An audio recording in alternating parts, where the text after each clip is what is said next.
ഈ കാണുന്നതാണ് കോട്ടുക്കൽ ഗുഹാക്ഷേത്രം. ഇതൊരു പാറയിൽ കൊത്തിയെടുത്ത ഒരു ക്ഷേത്രമാണ്. ഒരു ചെറിയൊരു പാറയാണ്. ഒരു ആമയെ കണക്കിരിക്കുകയാണ് ഈ പാറ. ഈ പാറയിലാണ് 2 അറകളിലായിട്ട് ഒരു അമ്പലം പണിഞ്ഞിരിക്കുന്നത്. ഇതിപ്പം തിരുവിതാംകൂർ ദേവസ്വം ബോർഡിൻ്റെ കീഴിലാണ് ഈ അമ്പലം ഇപ്പോൾ ഉള്ളത്. ഞങ്ങൾ വന്നപ്പോഴത്തേക്ക് അമ്പലം ക്ലോസ് ചെയ്ത് പോയി. 11 മണിക്ക് നട അടയ്ക്കും. ഞങ്ങൾ വന്ന് 12 മണിയായിപ്പോയി ഞങ്ങളിങ്ങ് എത്തിച്ചേരാനായിട്ട്. കുറേ നാളത്തെ ഒരു ആഗ്രഹമായിരുന്നു ഈ കോട്ടുക്കൽ ഈ ഗുഹാക്ഷേത്രം കാണുക എന്നുള്ളത്. അത് 6-ാം നൂറ്റാണ്ടിനും 8-ാം നൂറ്റാണ്ടിനും ഇടയിലാണ് ഈ അമ്പലം നിർമ്മിച്ചത്. ഇതൊരു വയലിൻ്റെ നടുക്കായിരുന്നു ഈ അമ്പലം. ഇപ്പം വയലൊക്കെ പോയി കരയായി മാറിയിരിക്കുകയാണ്.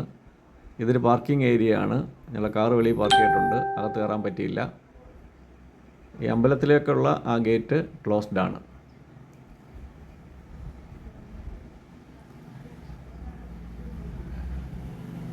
റോക്ക് കട്ട് ആർക്കിടെക്ചറിൻ്റെ ഒരു എക്സാമ്പിളാണ് ഈ കാണുന്നത്.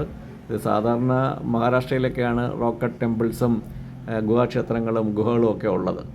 ഇത് നമ്മളെ കേരളത്തിൽ അപൂർവമായിട്ടാണ് ഇങ്ങനെ ഉള്ളത്. അപ്പോൾ അതുകൊണ്ടാണ് ഇത് കാണാനായിട്ട് വന്നത്. ഇത്രയേ ഉള്ളൂ, ചെറിയൊരു കാഴ്ചയുള്ള അകത്ത് കയറി അതിൻ്റെ അടുത്ത് നിന്ന് കാണാൻ പറ്റിയില്ല എന്നുള്ളൊരു സങ്കടമുണ്ട്.